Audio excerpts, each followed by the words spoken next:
antiguos mapas, quizás no tan antiguos, solo unos 2-3 siglos atrás, en la parte asiática aparecía un país llamado Gran Tartaria, que incluso aparecía en los Atlas de las Naciones de aproximadamente 1865 con bandera propia, separada de la nación de Rusia. Como los recortes ahí en la imagen, así como ese recorte en la derecha que alcanza incluso el 1716. Si buscas a Tartaria entre la historia oficial, te dirá que Tartaria o la Gran Tartaria, en latín Tartaria Magna, es el nombre con el que se le conocía a una gran extensión de tierra del centro y noreste de Asia que iba desde el mar Caspio y los montes Urales hasta el océano Pacífico, y que estaba habitada por varios pueblos túrquicos y mongoles a los que generalmente llamaban tártaros. Incluía lo que en la actualidad se conoce como Siberia, Extremo Oriente ruso, Turquestán, incluidos el Turquestán Oriental, la Gran Mongolia, Manchuria y ocasionalmente el Tíbet. En los mapas y textos europeos datados entre los siglos XVI y principios del siglo XIX, Tartaria era el nombre genérico de los extensos territorios de Siberia y el Extremo Oriente ruso. Tomaba su nombre de los tártaros, nombre que se asignaba en Occidente a los pueblos mongoles. El término fue cayendo en desuso a medida que el imperio ruso se expandía hacia el este y Siberia era más conocida en Europa. Bien, pues aquí coloqué este mapa, traté de acomodarlo más o menos. Un mapa de Tartaria dibujado por John Kerry en 1806. El nuevo mapa de Mongolia, la Tartaria independiente, y se describe de esta manera en la Wikipedia, como uno de los mapas de esta región en 1806 más completos. Tartaria aparece dividida en regiones cuyo apelativo denota su ubicación geográfica y el estado que ejerce la soberanía sobre el territorio. Así, la Tartaria moscovita o Tartaria rusa corresponde a Siberia occidental. La Tartaria china o de Katai es el Turquestán oriental, actualmente llamado Sinkiang en China. La Tartaria oriental o de Mongolia son las actuales Mongolia, Mongolia interior y Manchuria, que están de rosa en el mapa, con la inclusión errónea de Japón, mientras que la llamada Tartaria independiente, en amarillo en el mapa, corresponde a la región histórica de Turquestán occidental o Turquestán ruso, hoy dividido entre los estados independientes de Kirguistán, Turkmenistán, Tayikistán, Uzbekistán y Kazajistán. También tenemos la pequeña Tartaria o la Tartaria menor. Fue el nombre del Kanato de Crimea, el estado creado por los pueblos tártaros de la península desde 1441 hasta 1783. Ahora bien, Tartaria vendría a haber sido como una civilización perdida, una unión global, porque habría ocupado todo el norte de Asia, Mar Caspio, los montes Urales, hasta las costas del Océano Pacífico, China, India, Mongolia, Japón, Australia. También fueron parte de este vasto imperio en algún momento. Edificios en el norte y sur de América son atribuidos a esta civilización, como las grandes mansiones en la parte norte de América. Ya estaban cuando llegaron los europeos, quienes simplemente las ocuparon. Tartaria posiblemente se desintegró a raíz de varias catástrofes, por ejemplo, una misteriosa inundación de barro masiva. ¿Con qué objetivo? Ocultar quizás sus grandes ciudades y la evidencia de este poderoso imperio. En antiguos mapas aparece ocupando toda Siberia. así que no sería una civilización perdida totalmente, pero sí aspectos importantes que habrían sido suprimidos, como su influencia sobre Europa, América. Tartaria aparece en varios mapas oficiales y publicaciones de antes del siglo XIX, luego desaparece de ellos. Y según muchas evidencias aportadas, esta nación también habría sido muy avanzada. Hablamos de tecnología limpia y libre. Las razones para eliminar a Tartaria quizás tuvo que ver en algo la ambición por su extenso territorio, robar y manejar los conocimientos científicos y tecnológicos que albergaba. Sin embargo, dicha desintegración de tal imperio no fue algo de la noche a la mañana. Estamos hablando de un tiempo bastante extenso. Podríamos situar como comienzo la época medieval. Una de esas tecnologías de las que hablamos podría ser una del tipo inalámbrica tipo Tesla, basados en diversas fotografías relacionadas. Por ejemplo, algunas con postes urbanos que podrían haber servido para la energía inalámbrica, una energía extraída de la atmósfera, por lo que el encubrimiento de dicha existencia de Tartaria también podría haberse ejecutado a través de las llamadas inundaciones de barro. Por lo tanto, cuando hablamos de Tartaria, hablamos de una supresión histórica. También, y debido a las descripciones y relatos argumentados, Tartaria bien podría haber sido el último de los países que albergaron a la raza de los gigantes, pero hablamos de un tipo de gigante moderado que poseía un gran conocimiento. Los habitantes de Tartaria habrían sido considerados como gigantes si los comparamos a nuestra altura promedio. Otra cosa que podríamos hablar de estos tartarianos de gran estatura, se cree que pudiesen haber sido breaterianos. Por lo tanto, no se basaban en la digestión y en la quema de calorías de los alimentos, sino que recibían la energía directamente del sol, el éter. Algo muy similar a lo que comentaba Tesla. Decía que se podía usar el calor del sol, el cual se transporta a través del éter como alimento. Por eso relacionan al éter con electrones, con la atmósfera, con el oxígeno y un etcétera. Por lo tanto, estos tartarianos tenían un sistema digestivo alterado, diferente al que tenemos ahora. No tenían la necesidad de inodoros en sus casas.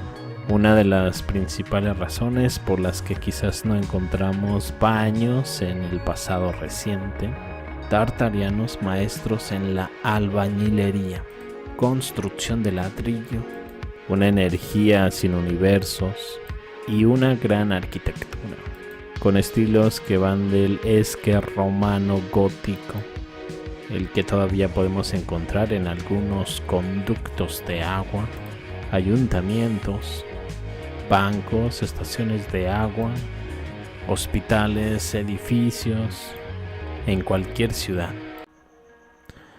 Ahora sería bueno tocar el tema de los gigantes, independientemente de lo que pienses acerca de lo expuesto sobre el tema Tartaria y la especulación sobre personas gigantes. Eso sería lo de menos. El tema de personas de gran estatura lo podemos encontrar incluso en Europa. Hay un sinfín de ilustraciones que muestran a personas de gran tamaño. Hay un sinfín de teorías para dichos gigantes. Aparecen incluso en antiguas culturas. Un tema claramente controvertido y no está totalmente respaldado por la evidencia científica. Hay múltiples signos de la existencia de gigantes en el pasado muy reciente y al mismo tiempo basado en nuestra educación y conocimientos dogmáticos no podría haber gigantes. Cualquier evidencia sospechosa de la existencia de tal raza es ridiculizada o declarada falsa. Por ejemplo, existe toda una colección de artículos sobre gigantes. Aquel periódico del New York Times, siglos XVIII, XIX, donde se habla de dichos gigantes que se encontraban sepultados debajo de enormes montículos, túmulos, algunos con estructuras piramidales planas. Se asemejaban a pequeñas colinas aplanadas y dispersas por todo Estados Unidos. Los avances, las excavaciones y hasta documentación de esa época desapareció, probablemente porque recién estaba implementándose la teoría de la evolución de Darwin, y este tipo de hallazgos chocaba contra esta teoría ya oficial. Por lo tanto, se dedicaron a no creer en los gigantes y burlarse de cualquiera que lo hiciera. De hecho, se ignoraron todos los informes sobre algunos científicos que habían abierto montones de montículos de entierro en América en décadas anteriores. A menudo a quienes promovían este tipo de teorías eran acusados de falsificar los resultados o ser incompetentes. Quienes quisieron dar a conocer los sucesos de gigantes inmediatamente fueron desacreditados, perdieron prestigio, pasaron al olvido. Quienes encontraron restos fueron visitados. Los arqueólogos y otros científicos se han estado rascando la cabeza tratando de descubrir cómo se construyeron los megalitos antiguos y notables. Estas maravillosas estructuras consisten en gigantescas piedras que son tan pesadas que nuestra maquinaria moderna apenas puede moverlas, ponerlas en su lugar. Sin duda este capítulo nos llevaría a las misteriosas ruinas en busca de tecnología antigua y los secretos de construcción para obras megalíticas. Ahí tienen el antiguo Egipto. A lo largo de toda la historia de Egipto ha habido numerosos ejemplos de gigantes mucho más altos registrados, excavados y representados en el arte, además de ejemplos momificados que han sido ocultados al público. Toda la región del Próximo Oriente con míticas leyendas de seres humanos gigantes aparecen también en la Biblia. En el mundo hay una gran cantidad de edificios ubicados en diferentes continentes, los cuales para poder construirlos, incluso para una persona moderna, con sus técnicas, sería un problema. Se cree que los gigantes que una vez vivieron en la Tierra fueron los arquitectos de estas estructuras. Para muchas de las estructuras que vemos hoy en nuestro planeta parecen haber salido de una película, porque el hombre no tenía las herramientas y la maquinaria necesarias para levantar cientos de toneladas de roca. Incluso hoy en día no existe la tecnología para erigir estructuras tan colosales. Bloques acabados con gran calidad, de máquina incluso, con agujeros perforados de modo perfecto. Esto se supone que fue realizado por una civilización que no tenía ningún sistema de escritura y que era ignorante. Sin duda algo no cuadra. Solamente en antiguos textos védicos y de Sumeria se afirma claramente el hecho del vuelo y muchas otras tecnologías avanzadas, incluso hasta para nosotros en la actualidad. También la versión de la navegación explica por qué las estructuras antiguas son tan monumentales, porque se crearon en lugares inusuales, porque se usaron tecnologías tan increíbles, etc. Ahora, respecto al éter, para ti, ¿qué es la electricidad atmosférica? Una forma olvidada de captura de energía 99% limpia. Consistía en utilizar agujas, cúpulas como las de estilo ruso, grecorromano y bobinas de Tesla. Según cuenta la historia, la electricidad atmosférica era el secreto detrás de los infames inventos secretos de Tesla para capturar literalmente la energía del aire. ¿Cómo funciona?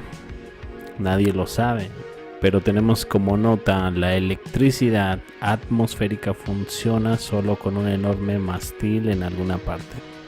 La teoría de la tecnología es que al usar mercurio en el mástil, cúpula, obelisco, cualquier construcción, ya sea dorando con oro, mercurio, o colocando frascos de metal llenos de mercurio En un cuadrado alrededor de la estructura puedes amplificar la energía recibida. Creo que este metal es hierro, por lo que podemos especular que era un conductor, electrodo, o que tenía algún tipo de función relacionada con el magnetismo. Este cableado llega hasta el domo, vemos este tipo de cúpulas por todas partes. Incluso el propio significado de estas cúpulas ya suena interesante. Vemos el propósito que tenían para los hindúes, el significado de las cúpulas. Los estudiosos hindúes sugieren que esta forma está inspirada en las montañas cósmicas de Meru o el Himalaya Kailasa, la morada de los dioses según la mitología védica. Cada shikara y urush ringa se inclinan gradualmente hacia adentro en una curva convexa, utilizando un principio concéntrico de círculos y cuadrados rotativos que ayuda a concentrar la energía cósmica universal en el ídolo de la deidad justo debajo del shikara. Los shikaras heterogéneos ayudan al shikara principal a concentrar la energía en varias partes del templo, creando así un ambiente vibrante. Otra teoría es que algunos de estos edificios también podrían ser una estación de curación, polarizando nuestros cuerpos para protegernos contra virus, etc. Somos principalmente agua y diferentes frecuencias tienen diferentes efectos en nosotros. Mi sensación es que todos estos edificios de cúpula, aguja, Starford han sido despojados de la mayoría de esta tecnología, dejando solo pistas en las ruinas para que especulemos. Cualquiera que sea la función original, creo que estas personas tenían una comprensión profunda del universo, entre comillas, y sabían cómo vivir en armonía con él y con lo demás. Los edificios, estructuras serían un testimonio de eso. Todas las torres, antenas, pagodas, obeliscos de granito en todo el mundo aprovechaban la energía.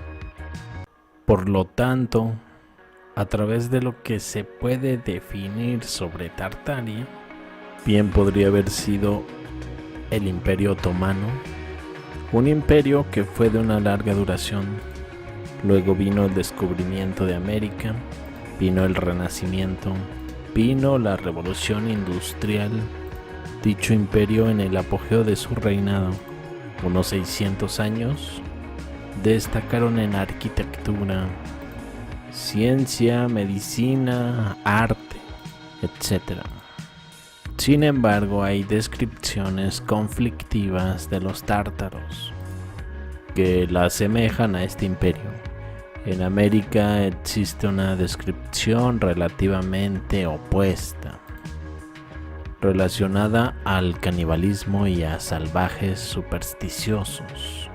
Sin embargo, por improbable que parezca, puede ser que las dos descripciones sean precisas. Tartaria es un área muy grande. Podemos pensar que los tártaros más avanzados hayan sido los aventureros, los exploradores, los pioneros y pobladores de América, y que los salvajes en realidad fueran los pueblos empapados en caballos que fueron fácilmente conquistados. Hablando de los tártaros que se encontraban en las estepas rusas, siberianas, asiáticas. Y si hablamos de que Tartaria pudo haber sufrido algún tipo de cataclismo climático, no es tan descabellado pensar en que incluso estos tártaros nobles hayan vuelto al salvajismo, como haría cualquier persona en una situación de supervivencia. Sin embargo, la Tartaria de los Estados Unidos, en comparación con los nativos americanos, es muy dispar.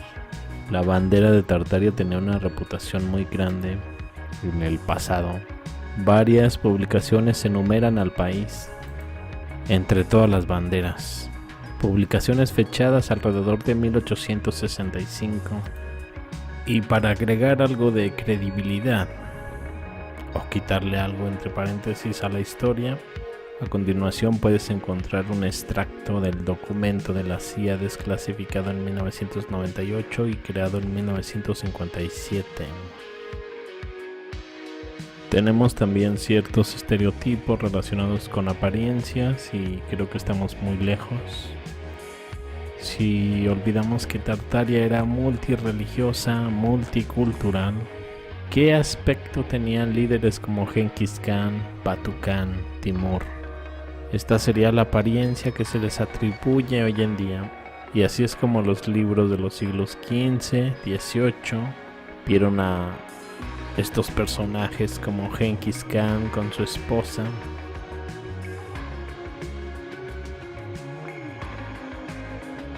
Timur.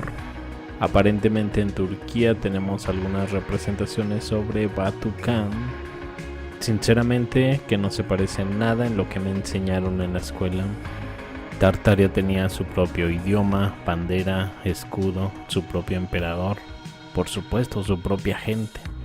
Los reyes de Tartaria, una genealogía de los antiguos emperadores tártaros, tipos de vestimentas para el pueblo de Tartaria, bandera y escudo de Tartaria, representados por un búho, y la bandera del emperador contenía un grifo sobre un fondo amarillo.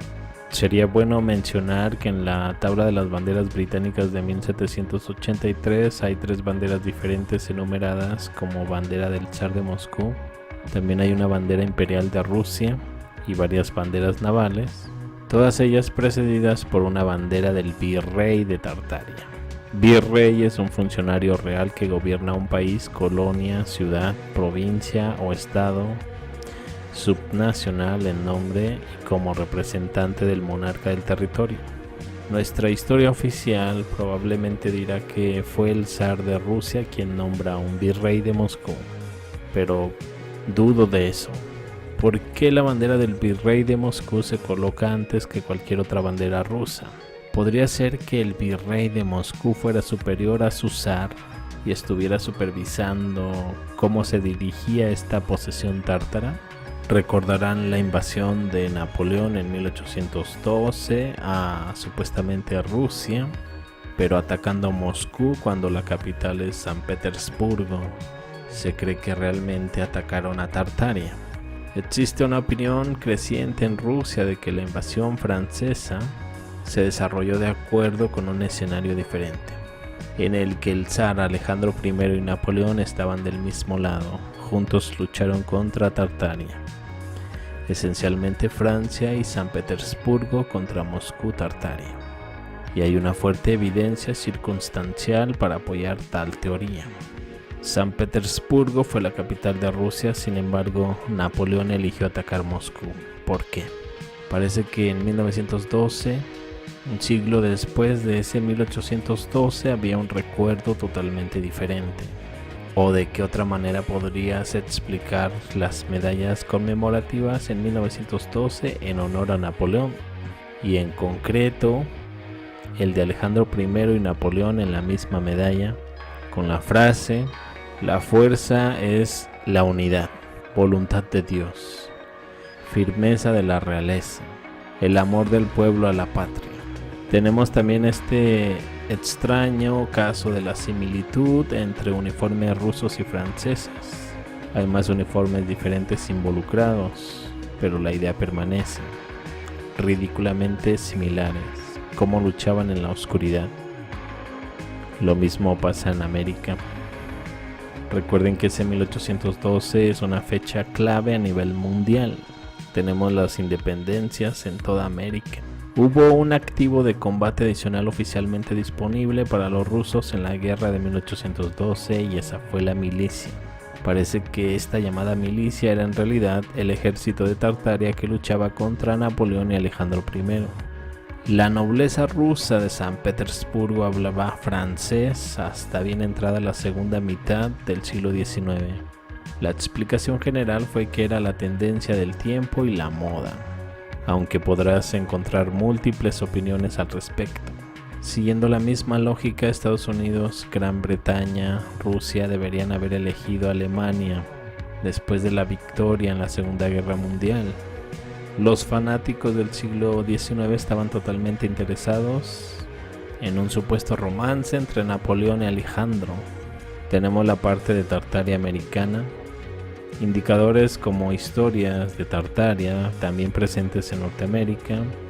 Obviamente no relatos históricos oficiales, pero hay algunos fragmentos de información que sugieren algo así, como el rey tártaro Tartarrats del siglo XVI gobernando Quivira, un gobernante tártaro. ¿Cuál sería el propósito de engañar a generaciones de personas? Parece que hay algo profundamente o tremendamente grave escondido en nuestra historia reciente. Hay un hombre llamado Anatoly Fomenko, matemático y estadista. Sostiene que hay 1000 años agregados a la historia, y esto debido a que ha encontrado paralelos entre diferentes civilizaciones separadas por miles de años, lo que le hace pensar en un tiempo agregado, aproximadamente 1000 años. Hace la mención sobre la existencia de 5 Romas, la primera estando en Egipto, la segunda en Troya, la tercera en Nóvgorod, la cuarta en Constantinopla y siendo la quinta y última en Moscú. Esta Tartaria de Moscú, o la quinta Roma en Moscú, se originó en el curso medio del Volga desde Nizhny Nóvgorod. Por lo tanto, Moscú no estaba lejos de la frontera con Moscú Tartaria. La ciudad de Tobolsk fue declarada su capital. El nombre Tobol fue subrayado en varios mapas, un recordatorio de que en la Biblia medieval se hacía referencia a Rusia como Rosh, Meshech y Tubal, es decir, Ros, Moscú y Tobol. La Tartaria de Moscú abarcaba los Urales, Siberia, Asia Central, el Lejano Oriente, Alaska y América del Norte. Según los mapas del siglo XVIII, la frontera con Moscú, Tatarstán, estaba muy cerca. Una proximidad tan peligrosa preocupaba mucho a los Románov. Es posible que esa fuera la razón por la que Pedro el Grande tomó la decisión de trasladar la capital a las orillas pantanosas del Golfo de Finlandia. Aquí se construyó la nueva capital, San Petersburgo, una ubicación conveniente para los Románov. Ahora la capital estaría lejos de Tartaria, de la Horda. Además, en caso de una invasión por parte de los tartarianos, siberianos, estadounidenses, sería más fácil huir hacia el oeste desde San Petersburgo que desde Moscú.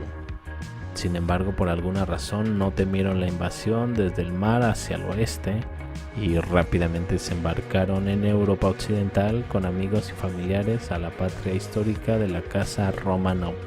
Aparentemente Suvorov, que fue quien derrotó a Pugachev, el último Khan descendiente de Genghis Khan. Resulta que el título distinguido a Alexander Suvorov fue conde de Rymnik.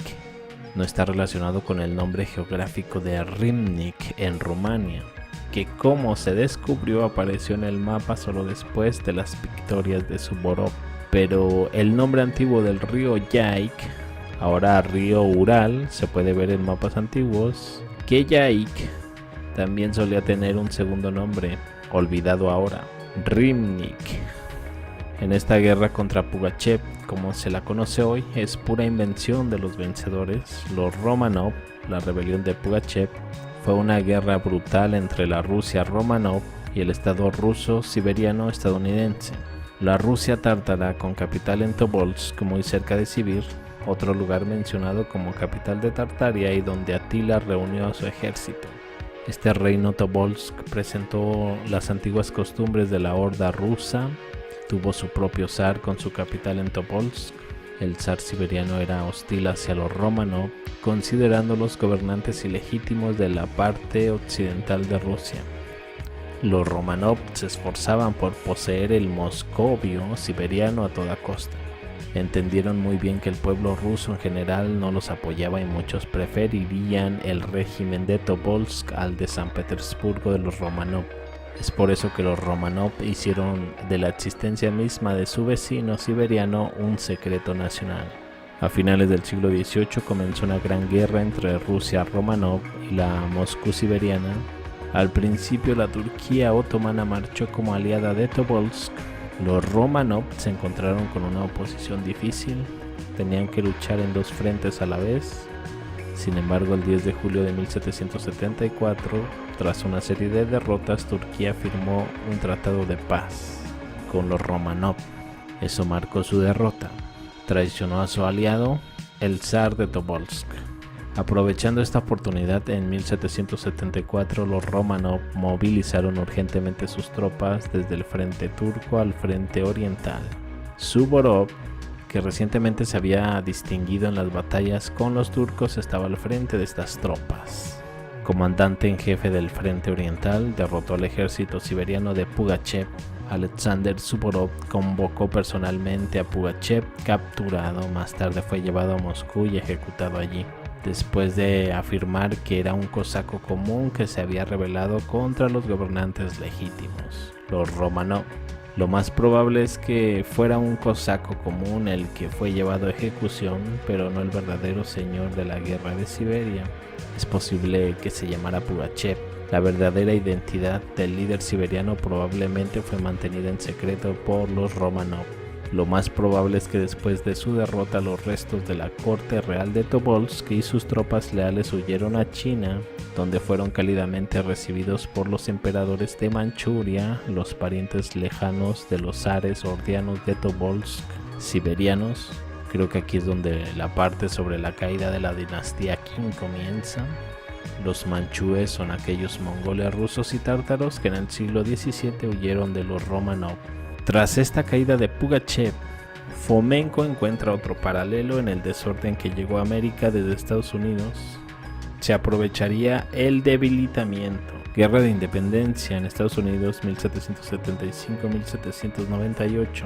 Se forma un estado independiente, los Estados Unidos. Aquí nos damos cuenta de que se achica sorprendentemente con el final de la guerra con Pugachev en Rusia, quien fue aplastado en 1775. Todo encaja. La guerra de independencia en América del Norte fue la lucha contra el debilitamiento de la horda rusa. Los Románov atacaron a la horda desde el oeste, y desde el este América fue atacada por los estadounidenses, luchando por la independencia entre comillas. Hoy se nos dice que los estadounidenses supuestamente lucharon por su independencia de Gran Bretaña, entre comillas. De hecho, fue una batalla por la partición de la vasta tierra estadounidense de la izquierda tártara de Moscú, sin ninguna administración central. Para no perderse la partición, las tropas estadounidenses estaban ansiosas por llegar al oeste. George Washington se convirtió en el primer presidente en 1776. La guerra entre Estados Unidos y los restos de la horda continuó hasta la segunda mitad del siglo XIX. Alaska, que permaneció rusa durante algún tiempo particularmente largo, fue comprada a los Románov por Estados Unidos en 1867. Estados Unidos se estableció en 1776 a partir de la separación estadounidense del imperio mongol, entre comillas. En esta parte, personalmente, me vino a la mente también la alianza entre Estados Unidos y Rusia en plena guerra civil para evitar que supuestamente Francia y Gran Bretaña se metieran en ella. Ahora entiendo por qué el zar de Rusia apoyó a Lincoln y no a los confederados. Los castillos medievales tienen una sorprendente falta de cualquier tipo de infraestructura que asociemos con las necesidades básicas del ser humano, especialmente las de los hígados. Sin baños, sin agua corriente, nada. La fontanería interior solo se agregó más tarde, según los historiadores, por lo que incluso lavarse las manos era imposible, lo que supuestamente condujo a innumerables epidemias, sin hablar de los inconvenientes que todo esto habría causado a las personas que viven en un castillo. En la historia oficial, la sociedad decayó desde la época romana y todo empeoró, incluida la higiene. Así que no hay baños en la Edad Media. Como lo dice esta descripción, los inodoros en el sentido actual no se conocían en el siglo XV, o más bien ya no.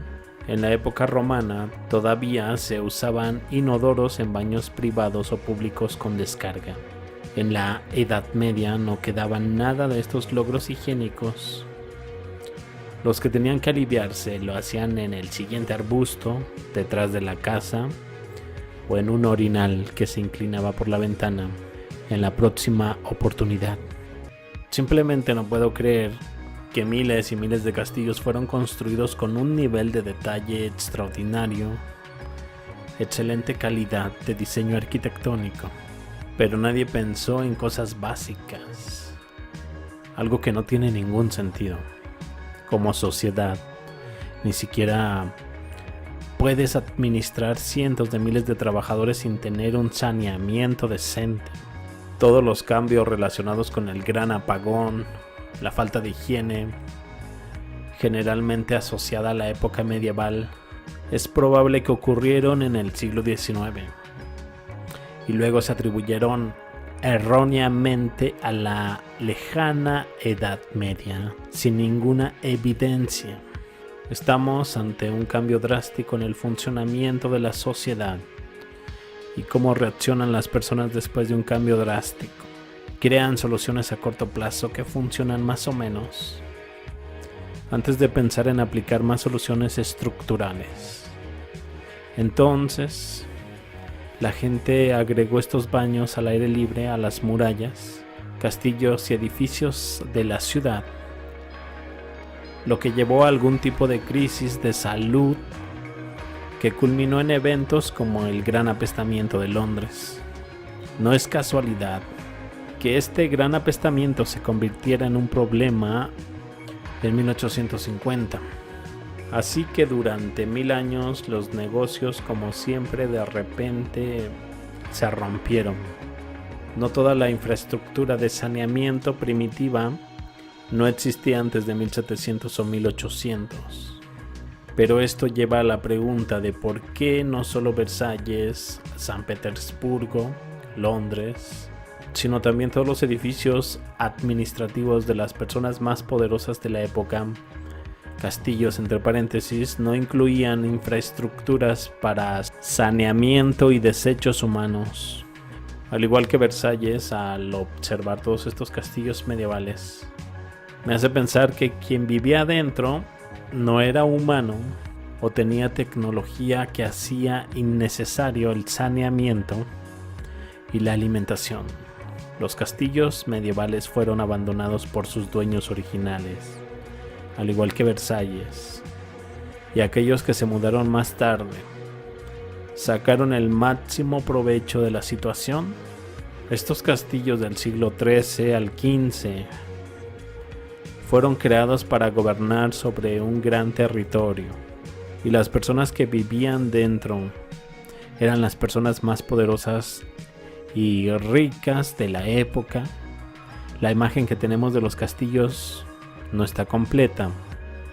Los castillos originales fueron pintados hermosamente, pero la mayor parte del yeso se ha ido, probablemente después de algún tipo de evento catastrófico, por lo que cuando la gente piensa en los castillos generalmente piensa en las ruinas del castillo.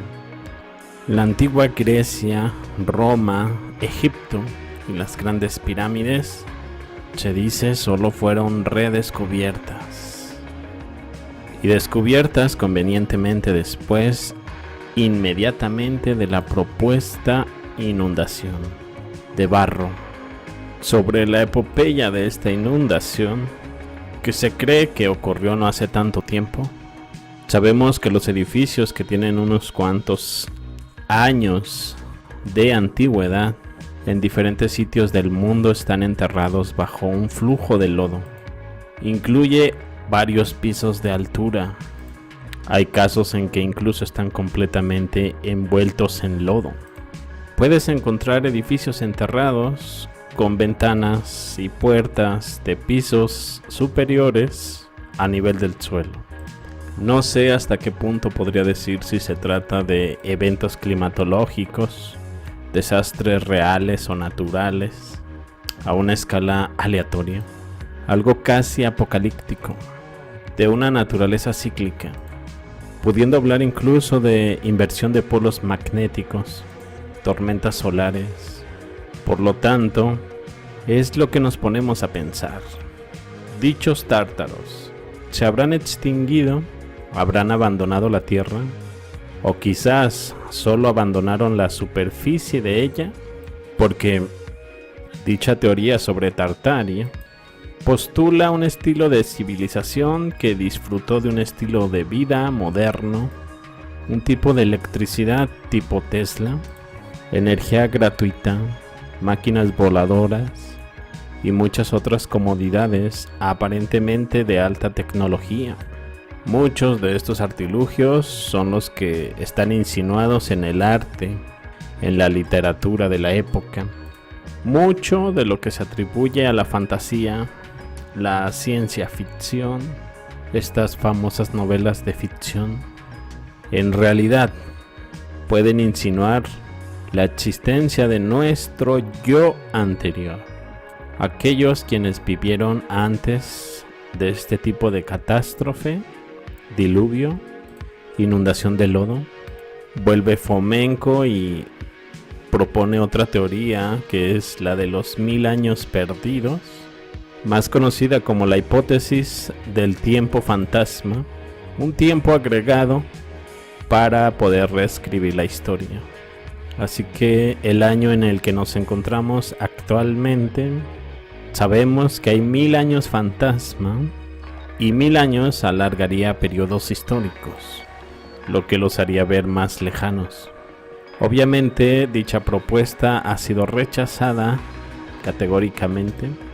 Cuando te pones a investigar temas sobre inundación de lodo, comienzas a encontrar temas secundarios igualmente fascinantes. Esto incluye las fortalezas estelares, montículos antiguos, gigantes, Atlántida, Hiperbórea, etc. Barajando civilizaciones en diferentes tiempos, pudiendo hacer incluso que los faraones egipcios sean contemporáneos de los medievales, pudiéndolos colocar como gobernantes tan recientes como el 1500, la que se denomina Edad Oscura. Una historia que describe de manera inexacta cientos, si no miles de años de la existencia de la raza humana. Todas las civilizaciones más grandes de todos los tiempos han nacido, se han elevado al poder, una tras otra, en una procesión. Con el tiempo disminuyen, son derrotados y eliminados del planeta, solo para ser vistos como fantasmas en sus remotos descendientes modernos actuales. Sumerios, macedonios, egipcios, indios, turcos, los emperadores chinos, los antiguos griegos, el Sacro Imperio Romano Germánico, el cual se dice aún pervive en forma de las Naciones Unidas hoy en día. Para la cronología histórica actual, se habla que incluso Isaac Newton no estuvo de acuerdo en absoluto con las fechas dadas en las que estaba viviendo. Analizó con cierto detalle este trabajo. Existen informes de 1903 de grandes caídas de polvo que tenían un extraño origen. Estas caídas de polvo fueron alrededor y constantemente durante 3 años. Incluso pudo haber ocurrido 2 veces antes, siendo el evento de 1903 quizás el más pequeño. Estamos hablando de no menos de 10 millones de toneladas de polvo, limo, cayendo en varios países de Europa Occidental. Visto de esta manera, bien pudo haber parecido de una era oscura. Tanto es así que en 1816 el año no tuvo verano. Ese año hubo bastante lluvia y granizada. Todos los cultivos fueron destruidos. Cayeron inusuales tormentas de nieve. Los ríos congelados. Se acumularon cientos de metros de nieve. Hubo mucha hambruna y pobreza por aquellos años. Estos eventos bien podrían relacionarse a algún tipo de bombardeo sobre Tartaria, lo que dio como resultado un tipo de cambio climático. Entre 1816 a 19, ¿qué tipo de escritura empleaban los tártaros? Se dice que aún es confuso. Quizás en algún momento localicemos el alfabeto tartariano. Llama la atención que el idioma de Tartaria era aún uno de los principales hasta 1849, aproximadamente. Se incluía en pasajes como canciones de ópera. Un idioma que quizás pudo haber sido vecino de idiomas como el ruso, el alemán, el inglés, el francés, el italiano. Posiblemente uno de los más importantes en el mundo en ese momento. Existe un libro de 1739, se llama La Historia General de China. En él se habla un poco sobre la convivencia de los tártaros y los chinos. Recordemos que parte de China pertenecía a Tartaria. Convivían chinos y tártaros. En algunas partes del libro se habla sobre la escritura tartariana. Se dice que los caracteres tártaros eran de una naturaleza especial, en la forma en que podían ser leídos. Incluso podías tener un libro, mientras lo leías, una persona que estuviera detrás de ti o enfrente de ti podía leer también lo que estabas leyendo tú, de manera inversa, inclusive más rápido. Podía avisarte incluso cuando vacilaras. Había otro hecho, no podías escribir en tártaro. Inclusive personas que estuviesen en la misma habitación que tú no podían leer lo que escribías. Todos ellos hacían letras grandes. Se decía que no había ningún tártaro que no prefiriese su lengua natal a las demás. Consideraba su idioma como el más hermoso y el más abundante en el mundo, algo que lógicamente cualquier persona pensaría de su propia nación, de su escritura. Otra característica era la cantidad de verbos que se podrían abreviar. Palabras muy cortas expresaban perfectamente lo que querías decir. Grandes ciudades en diferentes partes del mundo muestran una influencia tártara, una que fue predominante. Curiosamente, dichas ciudades a las que me refiero sufrieron grandes incendios, terremotos, guerras, que al paso del tiempo no dejaron vestigios de aquella influencia. Pero claramente tal magnitud de devastación no fue total. La arquitectura tártara se caracterizaba por aberturas de arcos, columnas, cúpulas, torres, edificios con una energía de vibración electromagnética, una vibración que podía actuar sobre las moléculas y cambiar el comportamiento de las células. Todas estas en sí centrales eléctricas, hayan sido pequeñas o hayan sido grandes, tenían órganos tubulares para armonizar y curar a la población.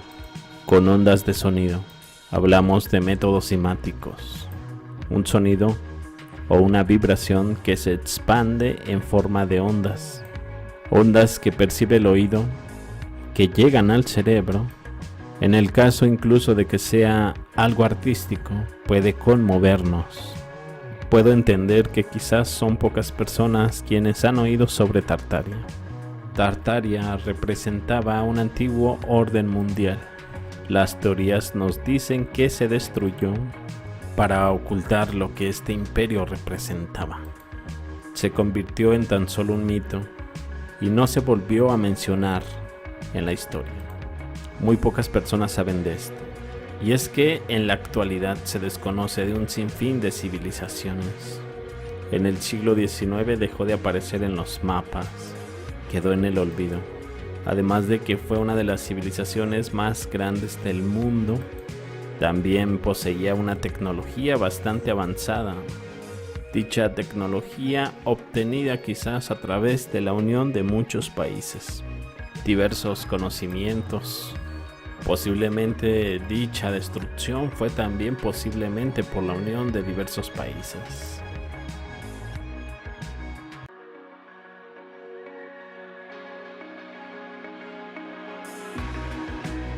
O quizás otra cosa que desconocemos. Solo sabemos que se causaron múltiples inundaciones de barro, donde muchas regiones del mundo quedaron completamente hundidas. y ahora ni siquiera se puede recordar de dicho evento, ni siquiera en los libros. Dicha inundación habría sido con la intención de destruir a esta civilización y crear un nuevo orden mundial. Durante este proceso pudieron adquirir sus conocimientos tecnológicos y borrarla del mapa. Esta es una historia interesante que vale la pena investigarla más a fondo. Se dice que después de este acontecimiento, Estados Unidos, Canadá, Australia, países, por ejemplo, bajo el dominio británico, fueron repoblados con decenas de niños huérfanos o robados a madres y familias de escasos recursos. Se apoderaron de las grandes mansiones casi vacías. También simularon la construcción de edificios que ya estaban en realidad. Estos pertenecían a esta cultura tecnológicamente más avanzada, Tartaria. Se hizo un reseteo y se borró la historia. Se apoderaron de la energía libre y a nosotros nos dieron cables eléctricos y combustibles de paga. Y cualquier intento durante los años para desvelar la verdadera historia fue suprimido. Podríamos hablar de Tesla. Es por eso que estamos tan acostumbrados de ver tantos edificios por aquí y por allá. Todos son hermosos, tienen muchos detalles elaborados. Vemos gran precisión en estas estructuras.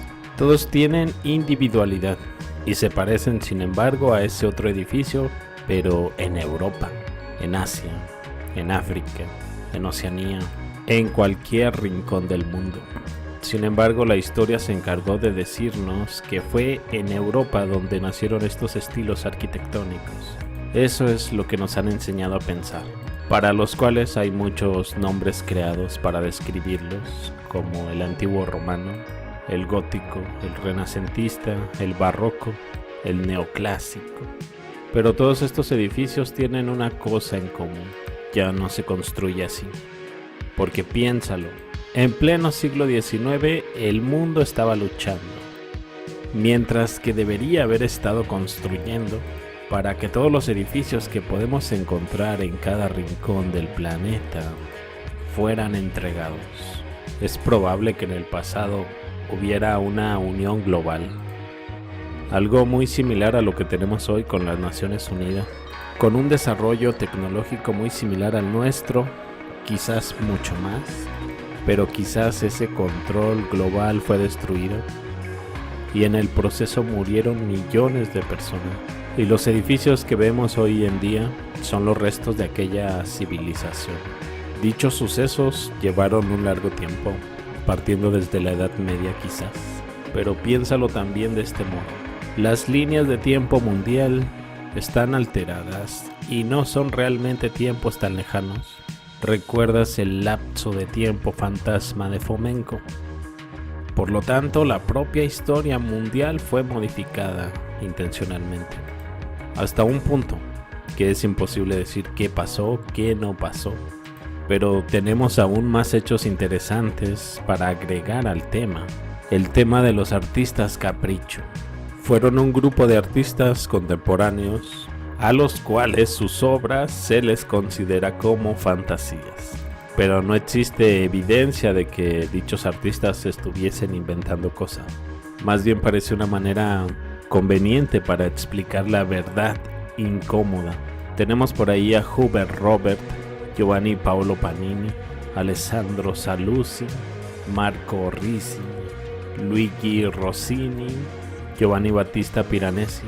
Todos ellos vienen del siglo XVI, XVII, en un momento un poco anterior a lo que en la historia conocemos como el Imperio de Napoleón Bonaparte. Es en este periodo donde encontramos a varios artistas trabajando en este tipo de arte. Ellos observaban los mismos objetos y casualmente de una manera muy similar. Vemos edificios semidestruidos con barro, tierra que llena los espacios entre estos edificios. Las personas que vemos en ocasiones en las pinturas parecen estar viendo estas ruinas y parecen estar asombradas porque es la primera vez que las ven. No lo sé, tal vez incluso hubo sobrevivientes. En dichos grabados aparecen estatuas de hombres, mujeres, animales míticos como grifos, centauros, etc. Quizás vivieron en una temprana Edad Media y dichas imágenes representan una destrucción natural. También es sorprendente lo comunes que parecen ser las pirámides, los obeliscos en estas fotografías, de Roma, por cierto, lo que nos hace preguntarnos si Egipto fue realmente una civilización que construyó pirámides por todo el lugar. Es aquí donde entra otro tema, las ciudades y fortificaciones estrella en todo el mundo, las fortalezas estelares, predominantemente antes del siglo XVIII. Todas estas fortalezas cuentan con una construcción similar, lo que sugiere una cultura compartida. Están ubicadas en áreas que no deberían compartir ninguna característica en común. Fueron estructuras que destruyeron lentamente, que fueron remodeladas. Muchas de ellas hoy en día no tienen el mismo aspecto que antes. Las características de nivel tecnológico en la construcción de estas fortalezas no se compara con las capacidades de la época ni las necesidades de la época. ¿Será que con esto podríamos decir que quizás nuestra civilización no ha hecho algunos descubrimientos, algunos de ellos quizás relacionados directamente con la naturaleza, quizás con vibración, las frecuencias del sonido, igual a geometría, una geometría secreta, una relacionada con experimentos de resonancia? Se dice que las formas geométricas mantienen un patrón de energía. Los científicos han hecho varios experimentos que dicen que ciertas formas geométricas afectan la materia que la rodea. Incluso un humano que observa una forma instantáneamente recibe una energía a su cerebro. Lo sé, suena como algo de la nueva era, pero ¿qué crees? Las formas pueden influir en la percepción pública. Una forma redonda está asociada con la suavidad, una forma angular con la dureza y así sucesivamente. Se dice que el espacio-tiempo se curva por la presencia de masa en un punto en particular. Así que posiblemente la forma de un cuerpo afecta en la curvatura y es proporcional a la masa presente en un punto, por lo que un campo gravitatorio de un objeto con forma de estrella difiere del de una masa puntual. Afecta la distorsión espacio-temporal. Seguramente que te has preguntado por qué algunos edificios tienen rocas de 25 toneladas apiladas en un lugar. Quizás hay una razón, incluso más de una. Hay una lista de literatura que trata de figuras arquitectónicas, espacios de vida que nos afectan física y psicológicamente. Entra otro tema interesante, las exposiciones internacionales. De estas exposiciones realmente se sabe muy poco. Muy pocos saben que en un pasado no tan remoto había una tendencia a nivel global, las exposiciones internacionales. Estamos hablando de cientos de ellas. En los grabados, ilustraciones, vemos una arquitectura tan elaborada. Si te pones a buscar puedes encontrar un montón de ellas en los siglos pasados y sin embargo lograron permanecer fuera del conocimiento público porque muy pocos conocían sobre ellas. Encontrar una explicación posible para la construcción y destrucción ciudades completas resulta un poco incomprensible. Realmente resulta difícil de creer el hecho de construir ciudades enteras que son temporales. Se supone que eran edificios temporales, si acaso unos 6 meses que duraba la exposición. Hablan de un material usado para los edificios muy parecido al yeso, pero dudamos cuando sabemos que de hecho sí se conservaron algunos cuantos de estos edificios, que se supone que se volvieron a construir con materiales más resistentes. Conveniente explicación. Estoy seguro que estas ciudades ya estaban ahí, probablemente durante siglos construidas por civilizaciones que claro amaban la belleza. Fueron capturadas como exposiciones para exponerlas y luego destruirlas. Sin embargo, me pregunto cuál era el verdadero propósito de estos eventos. Todas estas exposiciones tienen un tema en específico, pero empiezo a pensar que realmente era algo diferente, simplemente que no lo entendemos. Incluso la propia palabra expo, como si dijeras una exposición, una posición anterior.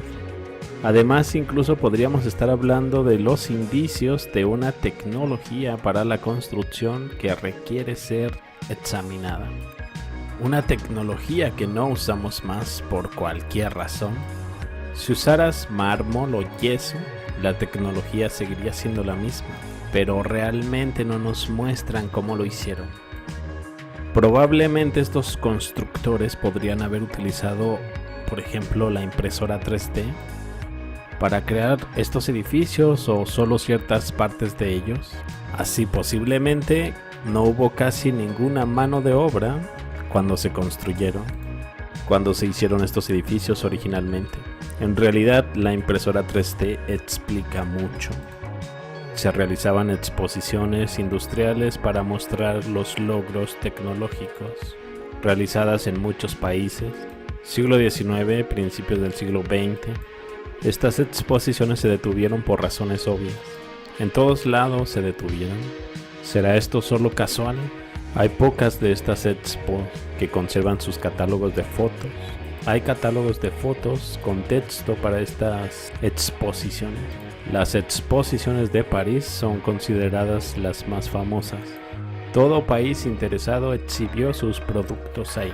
Y fue esta exposición la que marcó la pauta en el desarrollo mundial tecnológico, desde el arte hasta la industria militar, para estar en tendencia, como se dice hoy.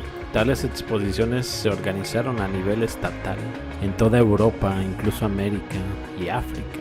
Algo extraño en estas exposiciones, vemos algún tipo de iglesias en miniatura. El marco de tiempo es como una entidad desconocida, mientras que la similitud de los eventos sugiere que la cronología pudiera ser artificial, fantasma.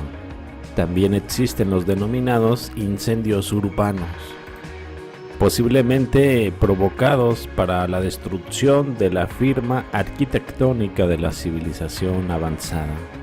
Una civilización presente en todo el mundo, a una escala que no se puede explicar. El propósito de este ataque sería borrar esta firma y llevarla a otros niveles más manejables para la cronología, porque se supone que no debemos saber de esta civilización, porque esta es una pregunta de $1 millón. Por ahí puedes ver algunas fotografías de las consecuencias de estos grandes incendios. Inspecciona las fotos y sé honesto. ¿Qué tipo de fuego destruye esos edificios de ladrillo y concreto, sin ningún rastro de daño del incendio? ¿Cómo pueden árboles y postes de utilidad sobrevivir? ¿Qué fuego puede cortar bloques de concreto en línea recta? ¿Qué aspecto tendrían estos edificios a los edificios anteriores que fueron? Los remanentes se parecen más a una de estas ruinas de las exposiciones colombinas. Sin embargo, escuchamos en la corriente principal que estos edificios eran principalmente de madera. Lo que tenemos son cientos, quizás miles de incendios urbanos que destruyen grandes ciudades en diferentes partes del mundo. Es muy difícil encontrar una ciudad que no haya sufrido un destino similar. Chicago, Toronto, Nueva York, Montreal, Boston, Pittsburgh, Filadelfia, Sydney, Moscú, Wellington, Salzburgo, Detroit, Lisboa, Nueva Orleans y un grande etcétera. Tenemos también devastadoras inundaciones, terremotos, cientos de guerras de independencia, la revolución industrial que ocurre simultáneamente con los grandes esfuerzos de reconstrucción de estos incendios. Estos incendios compartían algunos rasgos sorprendentes. Daños devastadores a los edificios de ladrillo y mortero. Presencia de bizarros cortes diagonales en las paredes. Los árboles y los postes de madera no se queman. Unas actividades de reconstrucción súper rápidas. Y sin embargo, en pleno siglo XIX nadie se tomó la molestia de tomar fotografías de miles de personas limpiando todos estos escombros, o alguna foto de trenes de caballos llevando estos escombros. Por lo menos eso es extraño, las actividades de reconstrucción. Por ejemplo, en 1889 las actividades de reconstrucción de Seattle, una construcción de 5.600 edificios en solo 18 meses. Pregunto, ¿quién destruyó también a San Francisco en 1906? Ten en cuenta, hubo millones de edificios reconstruidos después de estos devastadores incendios urbanos. ¿Y dónde está la evidencia fotográfica de cualquiera de estos edificios en construcción? ¿Dónde está todo ese mundo que se reunió en actividades de reconstrucción? Algunos de estos incendios comenzaron con algunas situaciones realmente ridículas. Tenemos por ahí la vaca que comienza el gran incendio de Chicago. Esta historia siempre será la misma. Siempre al principio tenemos un terremoto, un incendio regular. Luego comienza esta tormenta de fuego. Dichas tormentas de fuego llevan todo a un nivel comparado a las bombas de Hiroshima y Nagasaki. Pero luego aparece el milagroso boom de la construcción y miles de edificios de varios pisos aparecen en cuestión de solo 2 o 3 años, incluso mágicamente dentro de un año. Otra cosa más, por supuesto, en esos días las personas no sabían cómo construir edificios simples y rentables.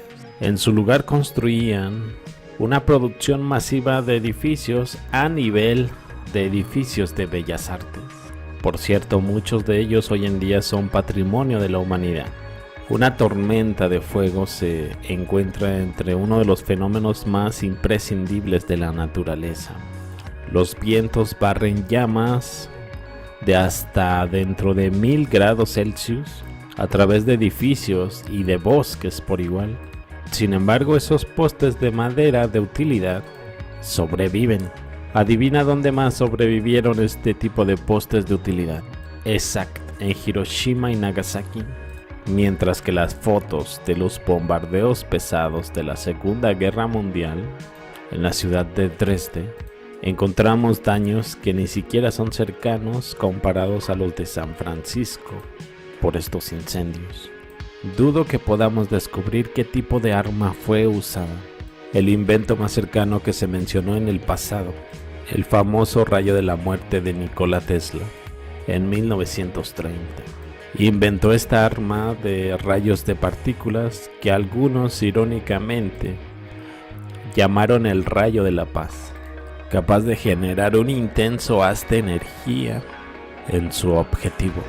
Sin embargo, este llamado rayo de la muerte nunca se construyó, a pesar de que Tesla comprobó este rayo láser en varias instalaciones militares.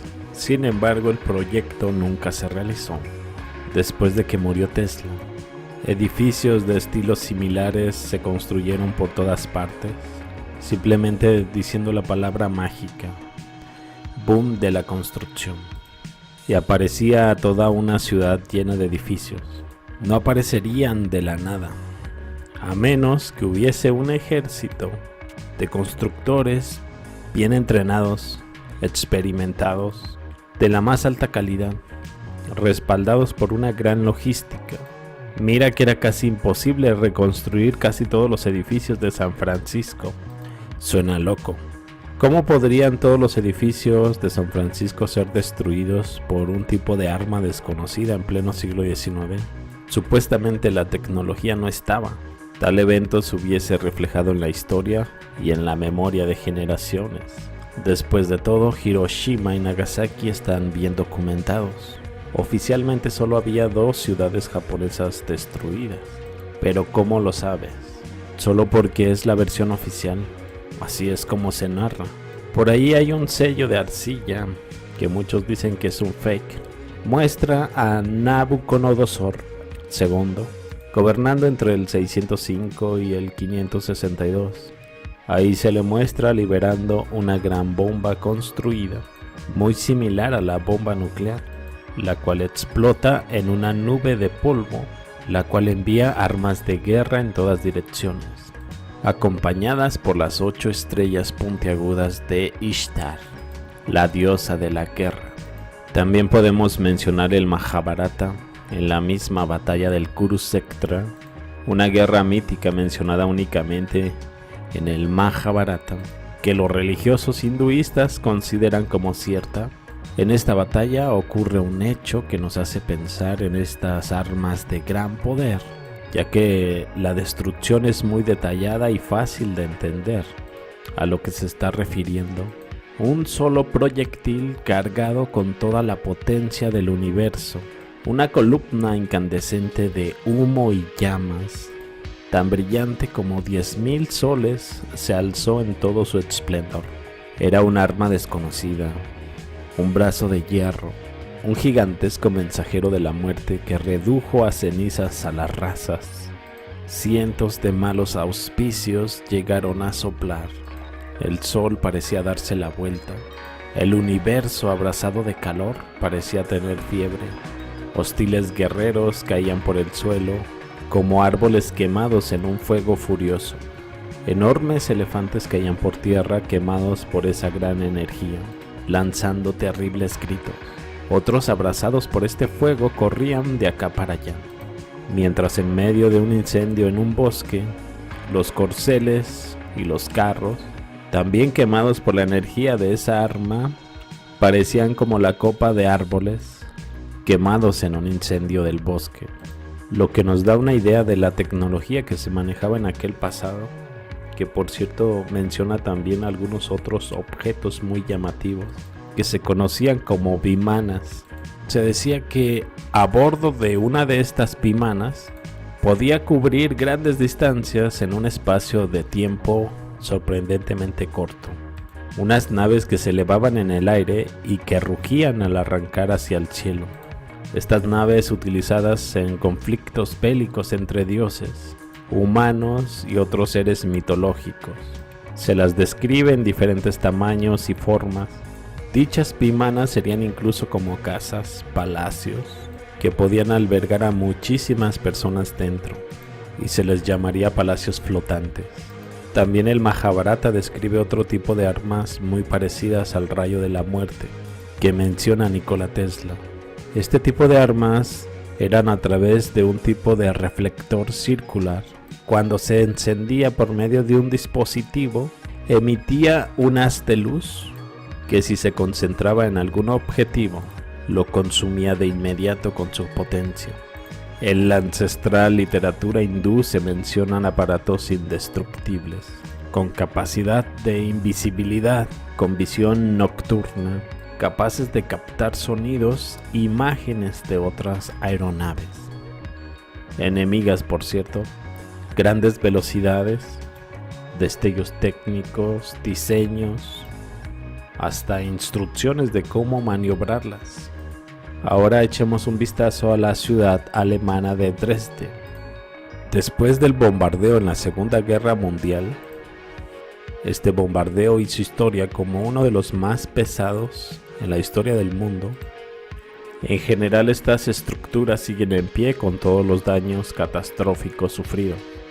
Y sin embargo, si vemos los daños causados en Osaka, Fukuoka, Yamaguchi, Nagano, Tokio, etc., creo que sugieren un tipo de arma un poco más poderosas, similares a las nucleares. Vamos ahora al territorio de los Estados Unidos. Viendo las devastaciones que sufrieron estas ciudades, es cuando nos preguntamos qué es lo que realmente destruyó a estas ciudades, como Seattle, Chicago, Boston, Portland, San Francisco. La explicación oficial se dará a través de la tormenta de fuego. Y al ver la imagen, el nivel de destrucción en estas ciudades parece caer comparado al nivel de explosión nuclear. Si bien hay muchas ciudades destruidas por estas denominadas tormentas de fuego, tenemos otra cosa adicional a estas ciudades, y esta es la habilidad de reconstrucción, ya que los edificios De reemplazo no eran las estructuras contemporáneas de madera contrachapada, no. El reemplazo se construyó con edificios de la altura de Bellas Artes, obras maestras del genio arquitectónico constructivo. Tal parece que este tipo de guerra se extendió y se descompuso en conflictos individuales. Lo cierto es que no tenemos ni idea de nuestras verdaderas capacidades técnicas. Estas armas utilizadas para destruir estas ciudades no fueron armas nucleares, creo.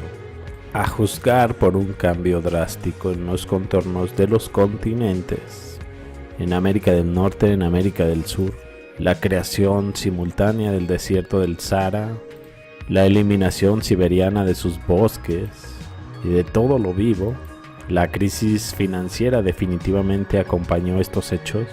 El suministro limitado de alimentos sería una advertencia final para este debacle. Parece que sí estamos viendo el tipo de daños sufridos, pero parece que no estamos viendo el marco de tiempo real. ¿Cuántos aciertos hubo y si fueron simultáneos o no? Piranesi podría ser una buena referencia para este tiempo, pero el momento real en el que vive sigue siendo cuestionable. La historia se repite, tal vez todo se haya hecho antes y volverá a suceder cuando el mundo se vuelva inmanejable. Por ejemplo, actualmente vivimos una libertad falsa para mantener tranquila a la gente mientras se vuelven a consolidar. De cualquier forma, fueron eventos que sucedieron y que nadie recuerda su operación activa en curso. La escolarización ha cambiado de la educación a la programación en los últimos 100 años. Cuando das un paso atrás y miras todo en la teoría de la conspiración, toda esta historia alternativa como un todo, es cuando realmente empieza a cuadrar todo. En dichos incendios en las principales ciudades no parecen tener un humo significativo, manchas de fuego emanando desde las ventanas. Lo que sí se vio es gente que murió quemada, pero que sus ropas seguían intactas. Árboles, postes que no se quemaron aun cuando estuvieron a un lado de dichos edificios. Hay muchas fotografías mostrando ciudades casi vacías, a pesar de que se dice que hubo en algunos casos casi 0 muertos. ¿Dónde está toda esta gente? 23 de junio a un 14 de diciembre de 1812, Napoleón Bonaparte invade Rusia. Por aquellos tiempos, Napoleón contaba con unos 771,000 soldados. Curiosamente, el número de soldados franceses era menor al número de soldados aliados. Hablamos de diferentes nacionalidades en esta invasión. ¿Por qué tantos países europeos se ponen bajo el mando de Napoleón para invadir Rusia? Con un número de unos 700,000 hombres. Realmente resulta difícil de creer solo porque Rusia se retira de un supuesto tratado. También existen creencias de que Rusia se encontraba en un escenario muy diferente y que el zar Alejandro I y Napoleón estaban del mismo bando, juntos luchando contra Tartaria, ya que la capital estaba en San Petersburgo y sin embargo deciden atacar Moscú, o sea Tartaria. Es ahí donde ocurren estas medallas que ya les había presentado, 1812-1912, en honor a Napoleón y Alejandro I. Esta medalla habla de una unidad entre ambos, pero según la historia oficial, ¿dónde estaría esta unidad de la que se habla? Ya que según la historia oficial, ellos dos lucharon entre sí. Incluso podemos ver la notable similitud entre uniformes rusos y franceses. Y a lo que llamamos las milicias en realidad podrían haber sido el ejército tartariano. Para este siglo XVIII la nobleza rusa hablaba francés, supuestamente por ser la tendencia del tiempo y la moda. Qué irónico que esto estuviera sucediendo después de la terrible guerra que acababan de tener con los franceses. Es aquí donde encontramos los verdaderos motivos de Napoleón y sus aliados en la invasión a Rusia. que realmente sería la invasión a la Gran Tartaria. Es aquí también donde vemos los acontecimientos del gran incendio hacia Moscú. Realmente habría sido una farsa de la historia oficial, ya que hay un descubrimiento que así lo dice. Hace algunos años, un ciudadano de Moscú compró algunas propiedades en el sur de Francia, cerca de Toulon. Al ingresar a la propiedad, comenzó a reparar dicha mansión y al preparar restauraciones sobre los muebles de un escritorio, descubrió un diario de Charles Artois, un teniente del ejército de Napoleón. En su diario describía acontecimientos en Moscú en 1812, junto con los detalles de los acontecimientos del regreso del ejército de Napoleón a Francia. Este manuscrito pasó por una serie de exámenes y arrojó las siguientes palabras: me quedé en el patio de la gran casa rusa, el sol bajó e inundó todo con una gran luz dorada. De repente se incendió un segundo sol, brillante, blanco, deslumbrante.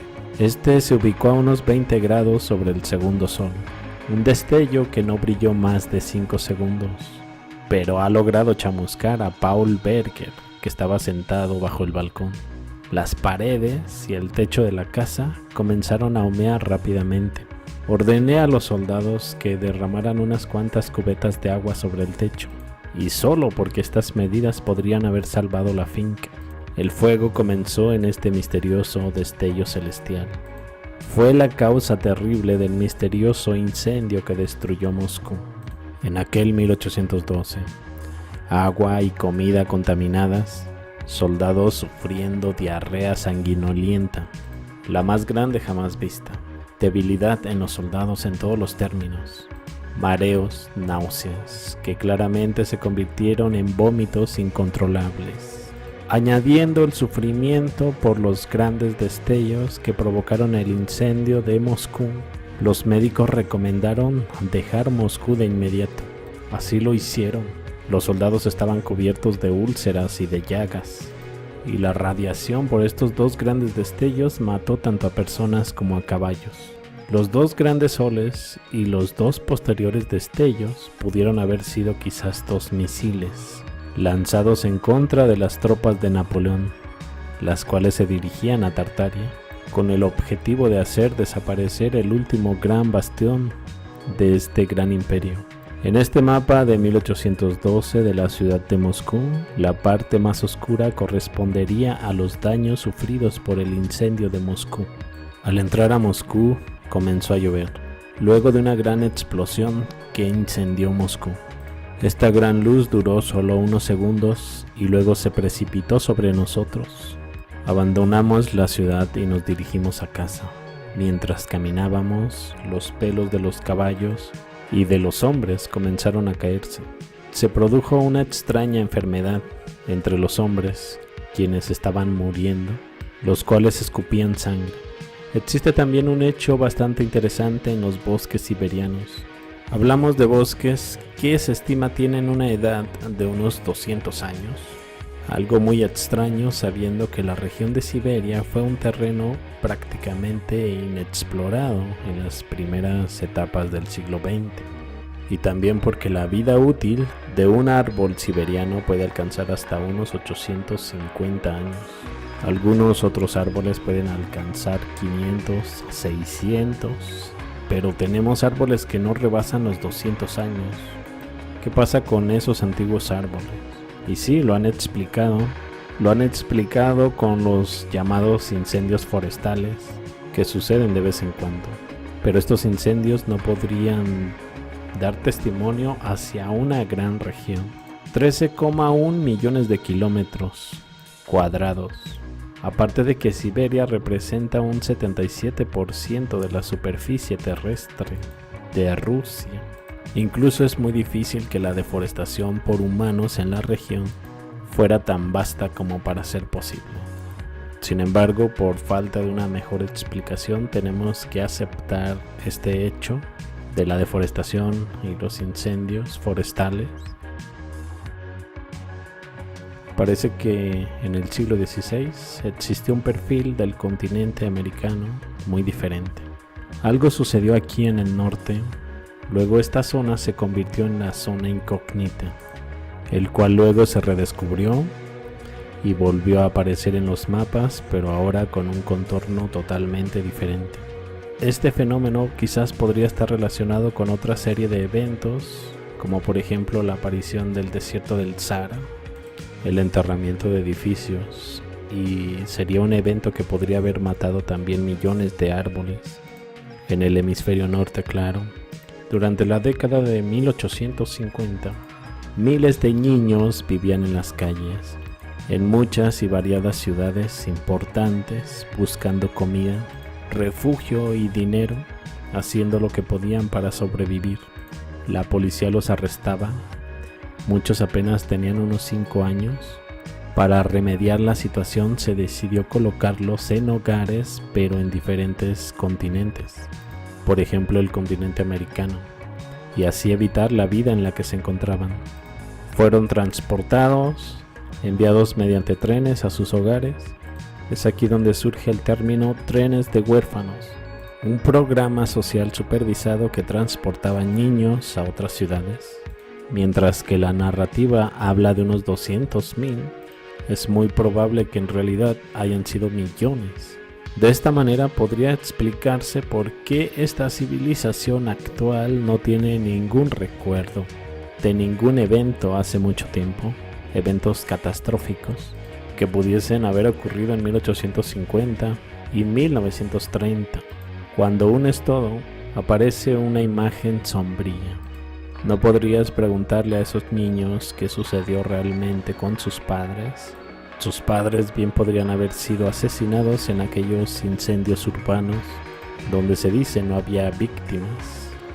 Formaron parte de una gran guerra. Y es que la verdad es imposible no dudar en la narrativa, y más cuando se dice que se obligó a madres a abandonar a sus bebés. Y es que el tema no se limita solo a Estados Unidos, varios otros países estaban en el mismo barco. Niños separados de sus hermanos, puestos en el trabajo, cualquier tipo de trabajo que prive a estos niños de su infancia, de esta manera impidiendo que su capacidad se desarrollara asistiendo a la escuela regular, así mental, física y social. Es moralmente peligroso y perjudicial. Ellos crecieron y siempre había una guerra a la cual asistir. Ahora bien, imagina cuánto pudo haber contribuido el vacío histórico que hoy experimentamos. Cualquiera de nosotros podría ser descendiente de cualquiera de estos niños pobres. Todo estaría directamente relacionado. De esta forma se destruyeron las historias compartidas, un niño trabajando como un padre. Estos habrían sido los nuevos humanos, son restablecidos de fábrica, puestos en un programa de trabajo hasta que tengan la edad suficiente como para darse cuenta lo horrible que es poner a un niño en un puesto de trabajo. De esta forma mejor enviar a sus hijos futuros a una escuela, preferiblemente, manteniendo a mamá y a papá en el trabajo, en la escuela esculpiendo las mentes de sus hijos, a partir de un programa idéntico donde se le programaría para adaptarse al momento en el que suene la campana para ir a la escuela. El objetivo no sería la educación, sino formar un perfil para el condicionamiento social, para el desempeño en el lugar de trabajo, cuando en realidad cualquier niño buscaría un perfil de su interés, pero ellos serían esclavos finalmente. Si uno mira los orígenes filosóficos de la educación moderna, por lo tanto, ¿cuánto crees que todo lo dicho pudo haber influido al vacío histórico que hoy experimentamos? Así que esta nueva generación, estos niños, aprendieron de sus nuevos padres y de estas escuelas lo que les dieron como la verdad. No existe un solo país que no haya experimentado una guerra. Una guerra destruye la memoria cultural. Los jóvenes mueren, las jóvenes trabajan en hospitales, todos ocupados. Están en un shock. Estos choques siempre suprimen la memoria para que toda la energía pueda dirigirse al problema en cuestión. Perfectas condiciones de recuerdos desaparecen en 1, 2 o 3 o 4 generaciones. y luego se convierten solo en mitos y en fábulas. La vida cotidiana y el trabajo solo ponen a todos en el final. Como seres humanos, sobreestimamos la capacidad de los recuerdos para sobrevivir.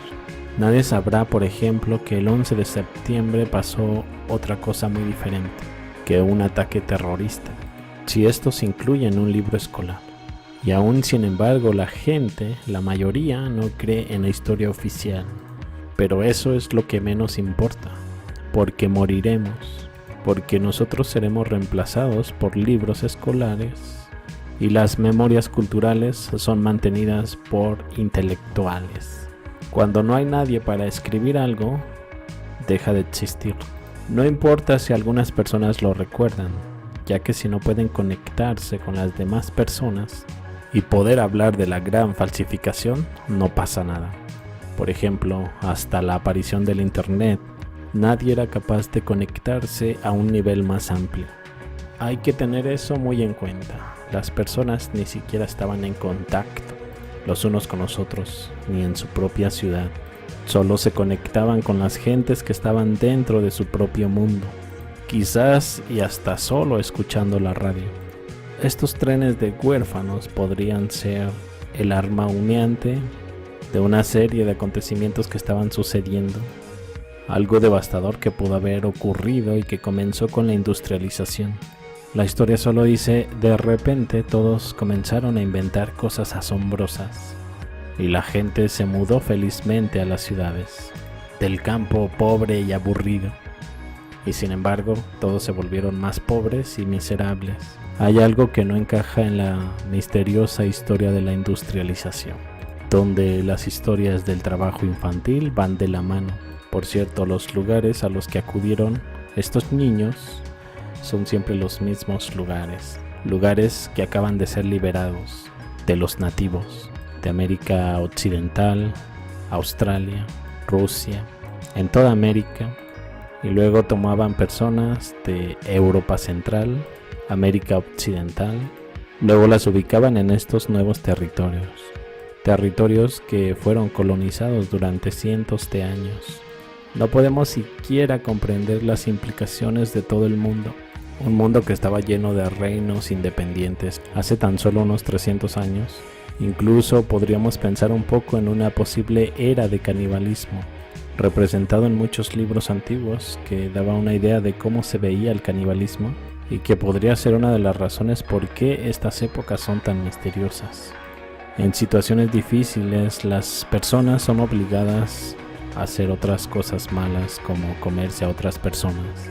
Tenemos ejemplos como estos incluso en pleno siglo XX, y si hubiese habido un tipo de reinicio global en plena mitad de siglo, las personas se hubiesen visto obligadas a hacerlo en una gran escala.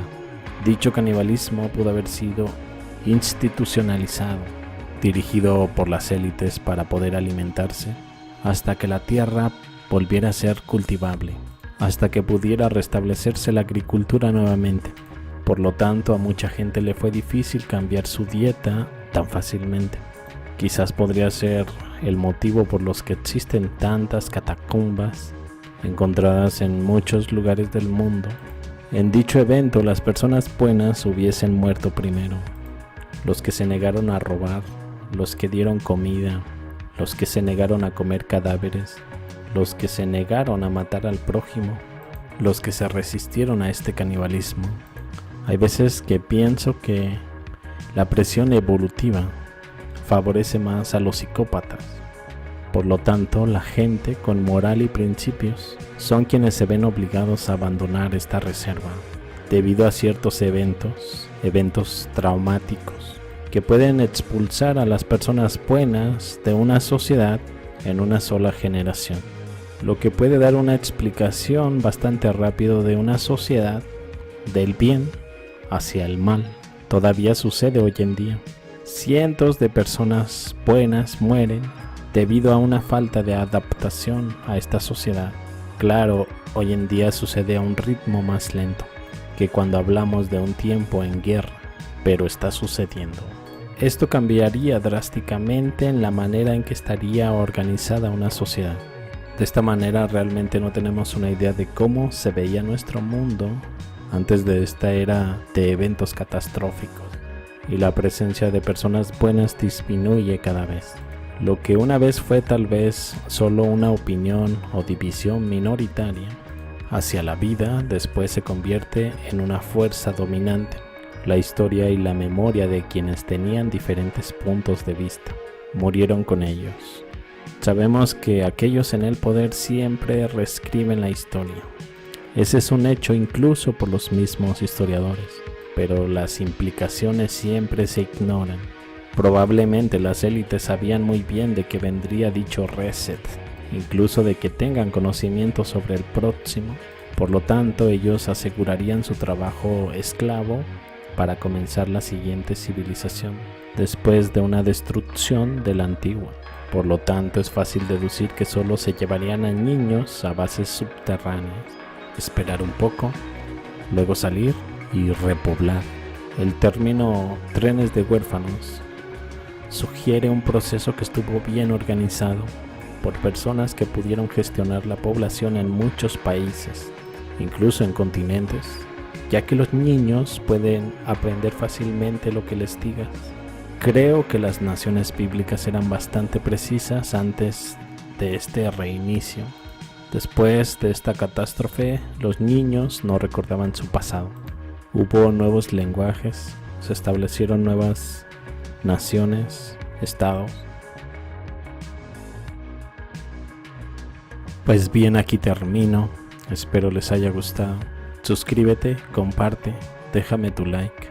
Me despido y los veo más adelante con más información. Hasta luego.